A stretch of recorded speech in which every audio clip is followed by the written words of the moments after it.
Hey guys, we are back on the dangerous Donny 540 Mopar with the TFS 270s. This is going to be our first cut, but it's not an average first cut. First cut, usually I just kind of go through and do a little cleanup and see what I got. These got a serious cleanup, as in, i.e., a lot of things are not going to change at this point. The exhaust is probably going to be what it is. I've did my focuses. I did my radius. Okay, it has a very fine texture. It still looks like it has lumps and bumps in it from this angle. Not really happy with the way polishing looks. But it seems to work pretty well. The intake got my typical rough texture. Now, does that suck up some CFM versus the lines from the CNC machine? It's a good question. Since I did more than just that, I can't answer it. But as a rule, the rough texture does suck up a few CFM. I did spray some Dicam. Looks like I didn't spray that much, or a lot of it was held in suspension. You can see we just got a touch on the left side of the guide. We got a nice splatter on the right side of the guide, and it just hit the edge of that chamber. Let's see what it looks like in the bore.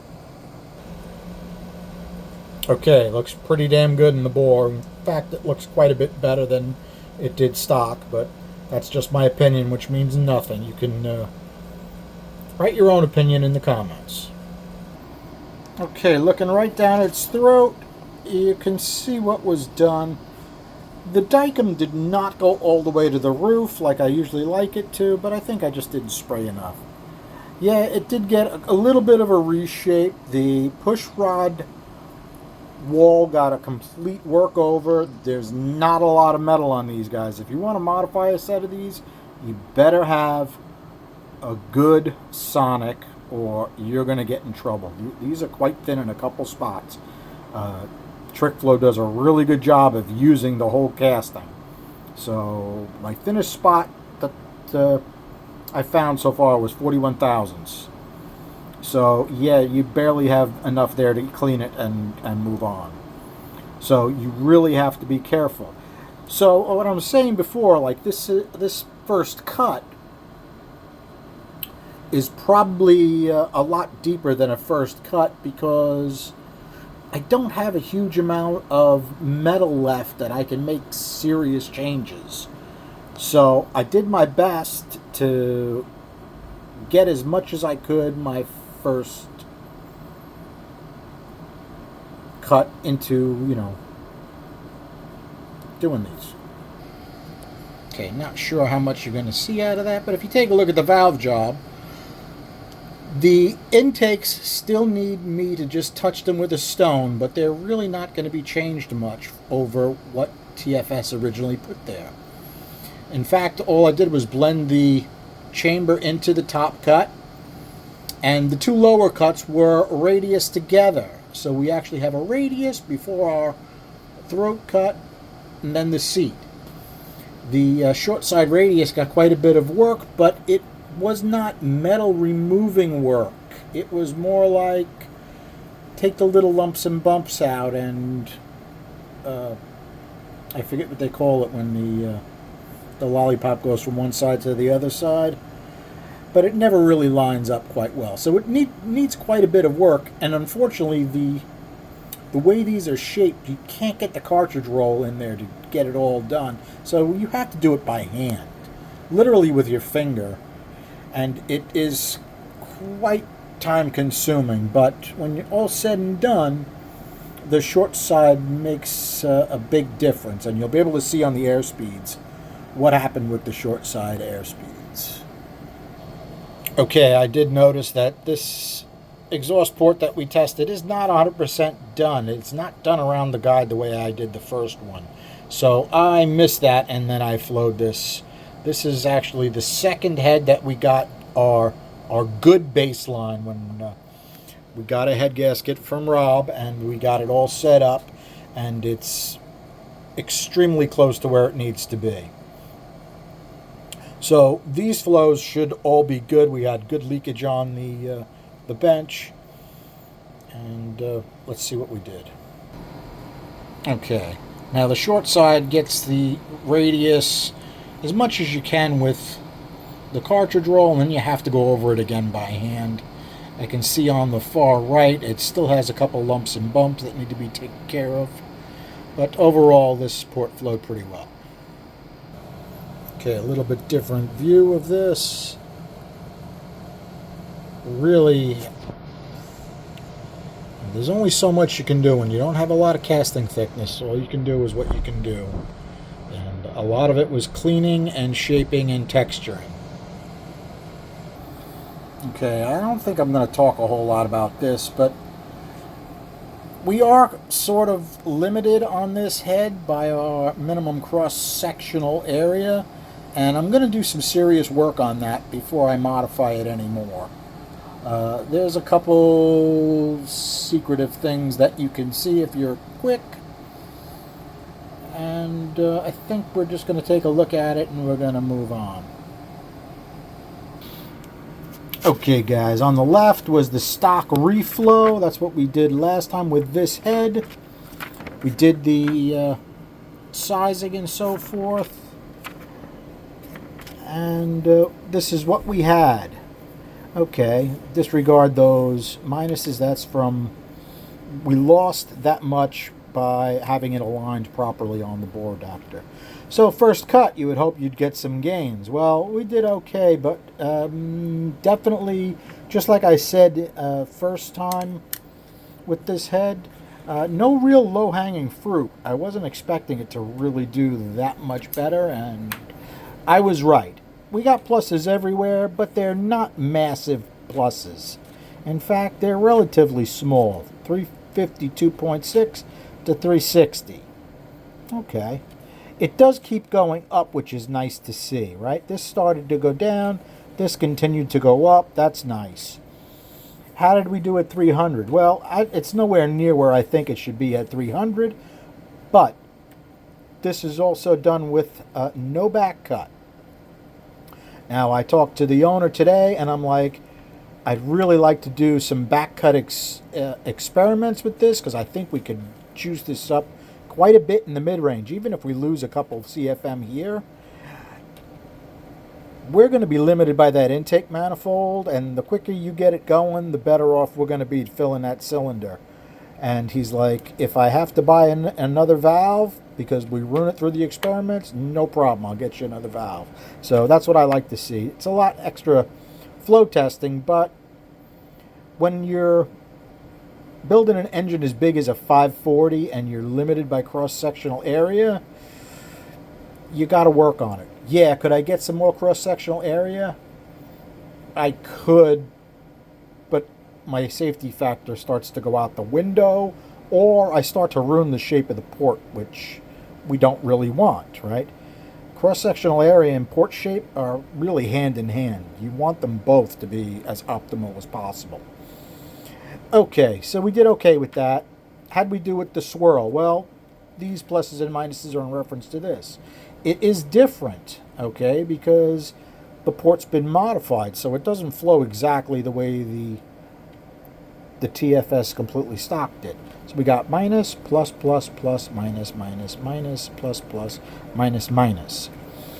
Where we're going to be running, between 700 plus, we have more than enough. It's actually a little bit less than we had here. Does that bother me? Not even a little. What I did like is how the Dicom looked, right, on the chamber. It made a huge difference, and I think that is power. If you disagree with me, put it in the comments. I want to read it.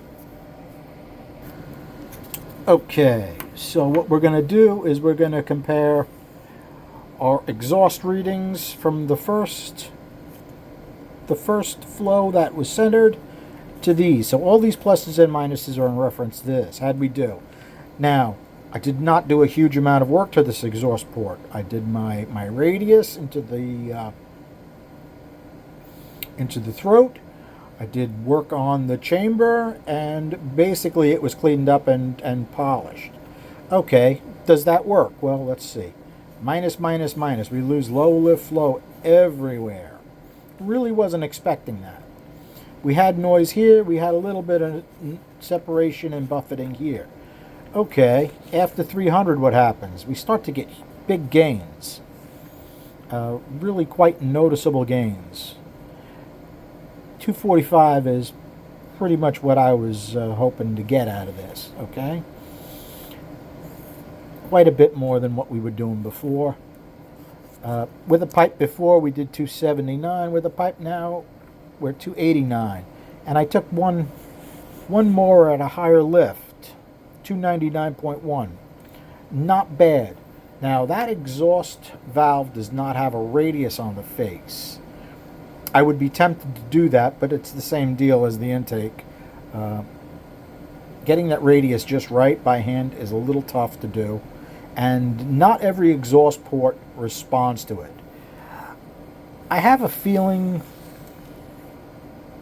well, after we take a look at our airspeeds, you guys will let me know whether we have to expand this port a little bit more for a 540, or we're good where we are.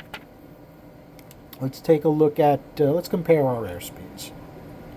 Okay, top page is our first cut, so these pluses and minuses are in reference to these.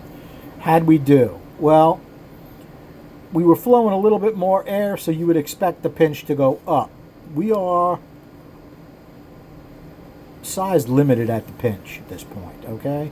So we went plus, minus, plus. Not a huge difference, but we got a lot of action on the floor, okay?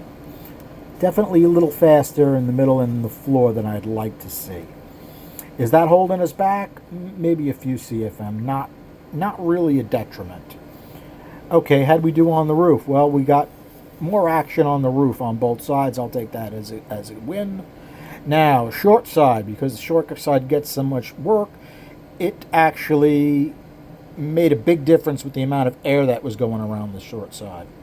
Okay, we got plus, plus, plus.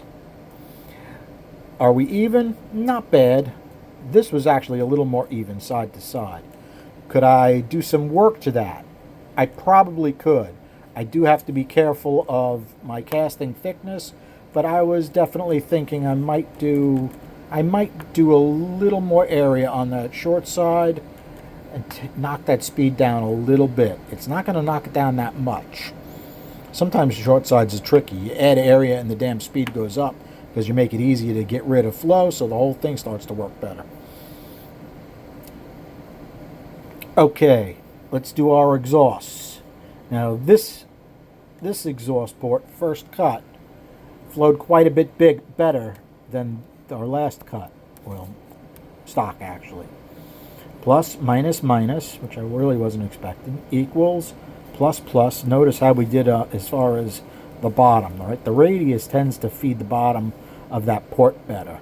And that's not new. We've seen that before, several tests. Plus, plus, minus. How do we do side to side? Well, those are almost dead even. That looks good. A little bit fast in the center of the cylinder, which we expect, right? A little fast in the center of the cylinder. It's actually quite even on this one, right? Quite even. And a little more even this way than this one, but this one flows more because it's actually using part of that middle of the port. Our speeds are a little high. You guys can let me know if you think that's a detriment on a 540-inch motor. I did not do a tremendous amount as far as casting thickness on the exhaust port because I wanted to do my radius and texture work and see what kind of gains we got. So we can move on at that point. Put that into your comments. Overall, I think they're turning out nice. The 950 carb showed up today. I haven't even taken it out of the box yet. I don't know if I'm really going to do that much more to this because I think the intake is really going to hold us back. And having a head that flows 400 versus an intake that'll only flow 350 isn't really what you want. True, some restricted stuff, that's exactly how they work. But I don't do restricted work like that. You have to talk to my buddy Brian Salter about that. He knows how to get that to happen. Some of the stuff he talks about kind of boggles my little mind. In any case, I think we're good for now. I can turn the fan on because I'm dying in here. And slow, painful progress on the Mopar 540 with just Mopar Joe. Daniel Powell is going to be grinding the cam. I do got to get in touch with him, find out exactly where he's going to put this lift and so forth. That would actually be a help. And I think that's it. Thanks for hanging out, guys. Have a good night.